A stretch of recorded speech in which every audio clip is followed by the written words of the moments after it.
এই যে এই যে কি ভালো করে শুনে নেন। বাড়িতে গিয়ে পায়েস রান্না করবেন, নতুন বাড়িতে পায়েসের আগ তুলে নেবেন, একটা চাল ওর পায়েসটা করে দেবেন, যেটুকু খাবে বাদ বাকি নদী বা পুকুরে। কোনো বাচ্চাকে খাওয়াবেন না, কুকুর পেলে খেতে দেবেন না, ঠিক আছে? নমস্কার, কেমন আছেন সবাই? আশা করছি সবাই ভালো আছেন। আমার নতুন একটি ব্লগে আপনাদের সবাইকে স্বাগত। আজ ডিসেম্বর মাসের 6 তারিখ 2024 সাল। এখন সকাল প্রায় 7টা বাজে। আমরা সবাই রেডি হয়ে মিষ্টুকে নিয়ে চলে এসেছি আমাদের বনগাঁতে অবস্থিত 7 ভাই কালীতলা মায়ের মন্দিরে। আজকে মিষ্টুর মুখে প্রসাদ দেওয়া হবে। যাই হোক, চলুন তাহলে তাড়াতাড়ি ভেতরে যাওয়া যায়। এদিকে মিষ্টু রানী ওর পিপির কোলে দিব্যু আছে, দেখুন। দাঁড়ান, এবার মিষ্টুকে একটু মায়ের এখানে শুয়ে দিই, দিয়ে ওর মায়ের আশীর্বাদটা নিয়ে নিই। কি সুন্দর শুয়ে আছে দেখেছেন? ফালুক ফুলুক করে এদিক ওদিকে দেখছে। এখনও ঠাকুরমশাই এসে পৌঁছায়নি। আর এদিকে আমরা সকাল সকাল বেরিয়েছি বলে মিষ্টুকে কিছু খাইয়েও আনা হয়নি। তাই ওর পিপি আর দাদা দুজনে মিলে ওদিকে মিষ্টুকে খাওয়াচ্ছে, আর সেই ফাঁকে আমি একটু পুজোর থালাটা গুছিয়ে নিই। আসলে বাড়ির থেকে সব রেডি করেই এনেছিলাম, কিন্তু এইভাবে গুছিয়ে তো আর আনা যায়নি। বাইকে এসেছিলাম, সব পড়ে যেত, সেই জন্য ব্যাগে করে এনেছি। যাক, এই 5 ফল আর 5 রকম মিষ্টি দিয়ে গোছানো হয়ে গিয়েছে। এখানে নাম আর গোত্রও লিখে দেওয়া হয়ে গেছে। চলুন তাহলে এবার মার কাছে দিয়ে আসি। এই মন্দিরের একটা বিশেষত্ব আছে, আপনি যখনই আসুন না কেন মন্দিরে ঠাকুরমশাই সবসময় থাকে। আপনি চাইলেই নাম গোত্র দিয়ে মায়ের অঞ্জলি দিয়ে পুজো দিতে পারবেন। এই যে আপনাদের সঙ্গে গল্প করতে করতে ঠাকুরমশাই চলে এসছে। এবার মায়ের প্রথম পুজোয় বসবেন। তারপরে মায়ের পুজো হয়ে গেলে সবাই অঞ্জলি দেওয়া হবে। তারপরে গিয়ে মিষ্টুকে মুখে প্রসাদ দেবেন।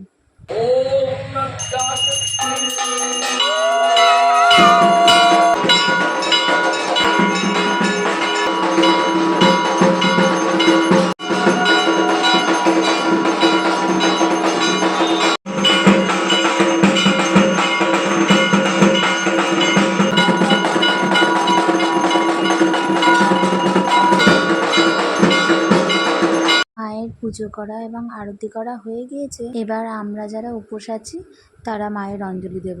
চলুন তাহলে মায়ের অঞ্জলিটা এবার সবাই মিলে দিয়ে নেওয়া যাক।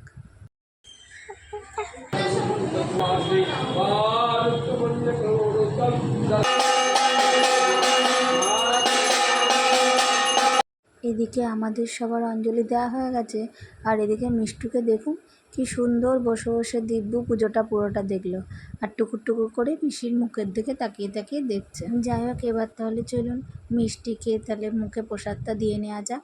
ঠাকুরমশাই ওকে ডাকলো, আর শুধু পিপি নিয়ে গেলে হবে না, দাদাভাই না গেলে তো হবেই না। ও মিষ্টিকে কোলে নিয়ে বসেছে।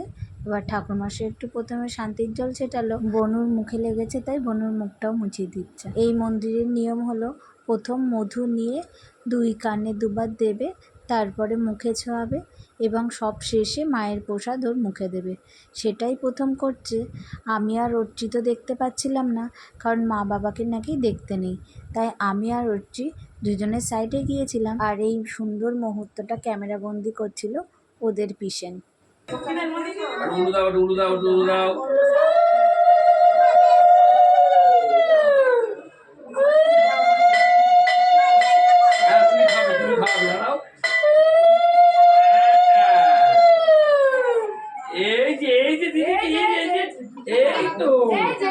তুমি খাই দেবা, তুমি একটু নেই ঠাকুরমশাই যখন মিষ্টুকে মুখে প্রসাদ দিচ্ছিল, তখন অর্ণব বলল, শুনলেন, আমি খাওয়াবো বনুকে, আমি খাওয়াবো। ঠাকুরমশাই তাই ওর হাত থেকে বনুর মুখে দিল। ওর বনু, ও মুখে প্রসাদ না দিলে হয় বলুন তো? তাই ও ঠাকুরমশাই দুজনে মিলে মুখে প্রসাদ দিল। এবার মিষ্টুকে একটু মায়ের কাছে শুয়ে আশীর্বাদ নেওয়া হলো। এবার চলুন তাহলে আমাদের বাড়ি ফেরার পালা। হ্যাঁ, বাড়ি ফেরার আগে ঠাকুরমশাই বলেছেন এই মন্দিরের চারদিক থেকে পুরো মন্দিরটা প্রদক্ষিণ করতে। আর এই যে দেখছেন গাছটা পুরো বাঁধানো, আর গাছের গোড়ায় দেখছেন কত ঢিল বাঁধা। এই ঢিলগুলো কিন্তু এক একটা মানতের জন্য। সবাই মার কাছে আসে, নিজের মনস্কামনা জানায় এবং এই ঢিল বেঁধে রেখে যায়। যখন মনস্কামনা পূরণ হয় তখন এই ঢিলগুলো খুলে দিয়েছে। আমাদের 7 ভাই কালীতলার মা কিন্তু খুব জাগ্রত। আপনি মন থেকে যদি মাকে ডাকতে পারেন তাহলে আপনার কথায় মা সাড়া না দিয়ে কিছুতেই থাকেন না। ভক্তিটা মন থেকে করবেন আর বিশ্বাসটা একদম মন থেকে করবেন। মায়ের ওপর বিশ্বাস হারালে কিন্তু চলবে না। আমার সমুর বেলায় কত কষ্ট করে যে ওকে আমরা পেয়েছি, আর তখন মার কাছে এসে এই গাছের গায়ে মানত করে গিয়েছিলাম। তারপরে যখন সমু হলো, ওর 6 মাস বয়সে মায়ের কাছে ওজনে মিষ্টি দিয়েছিলাম। তারপরে গিয়ে পুজো দিয়ে সেই ঢিল খুলে রেখে গিয়েছিলাম। সে গল্প না হয় আপনাদের একদিন পরে বলবো।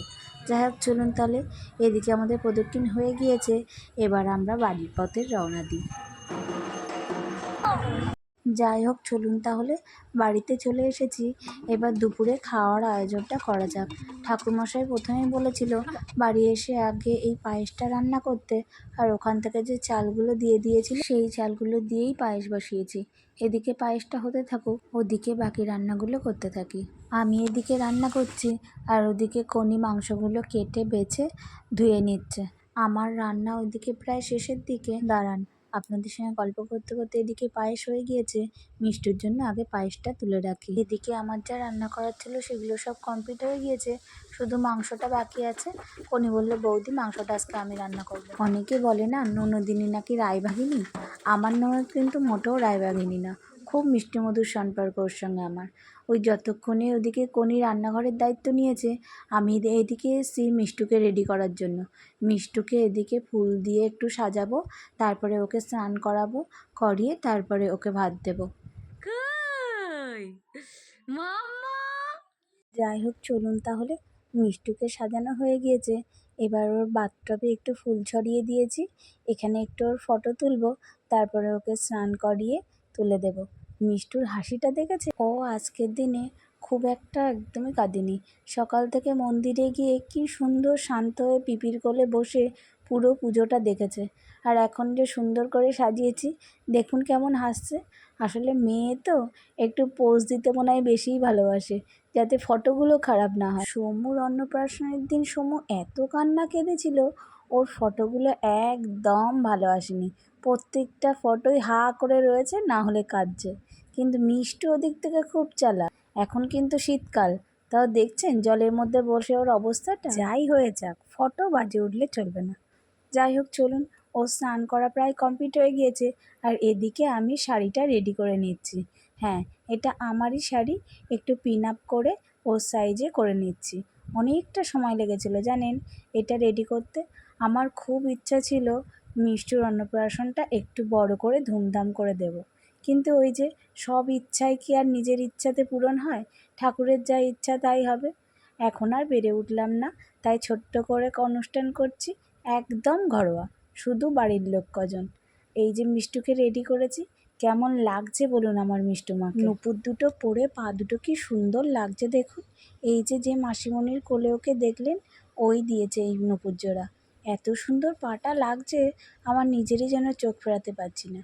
আর এই যে দুপুরের সামান্য আয়োজন, মিষ্টু তো এখন সবটা খেতে পারবে না, তাই এই সামান্য আয়োজন করেছি। আমার ভাইয়ের একটু অসুবিধা পড়ে যাওয়ায় ও তো আসতে পারেনি, মামার কোলে বসে প্রথম ভাত খায়। কিন্তু ঠাকুরমশাইকে বলেছিলাম যে ওর মামা তো আসতে পারবে না, তখন বলেছিল দাদু যদি থাকে তাহলে দাদুর হাত থেকেও খেতে পারবে। যাই হোক, চলুন তাহলে আগে মিষ্টির আশীর্বাদ পর্বটা করে নেওয়া যাক, তারপরে দাদু ভাইয়ের হাত থেকে প্রথম পায়েস খাবে।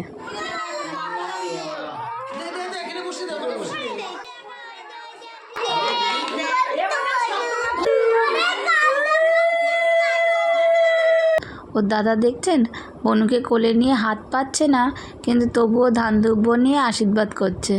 দাদা বলে কথা, দাদার আশীর্বাদ না হলে চলে।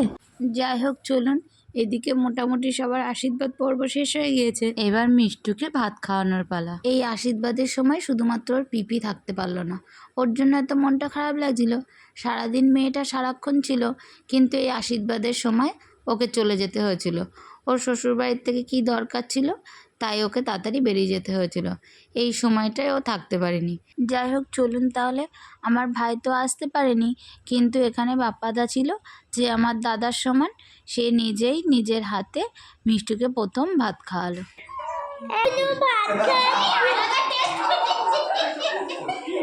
এবারও দাদা ভাইয়ের পালা। দাদা ভাই একটু মুখে ভাত দেবে, তারপরে আমরা সবাই খেতে বসবো। আসলে বোনের ব্যাপারে সমুর উৎসাহটা সব থেকে বেশি। ও নিজের হাতে সব কিছু করবে। দেখছেন কত দায়িত্ব সহকারে সব কাজ করছে। যাই হোক, বড়ো হয়ে বোনকে এইভাবেই যাতে ভালোবাসতে পারে, আপনারা সবাই এই আশীর্বাদই করবেন। আর মিষ্টুকে দেখুন, নতুন খাবারের স্বাদ পেয়ে ও পারলে চামচটাই পুরো খেয়ে নেয়। দাদা ভাইয়ের মতো কাঁদছে কে? এই এতক্ষণ পরে গিয়ে মিষ্টুর কান্না জুড়েছে। আসলে ও বা কতক্ষণ ওইসব পড়ে থাকে বলুন, গায়ের মধ্যে একটা অস্বস্তি তো হয়ই। যাই হোক, চলুন তাহলে আজকের মতো ব্লগটি আমি এখানেই শেষ করলাম। আপনারা সবাই ভালো থাকবেন, সুস্থ থাকবেন। নমস্কার।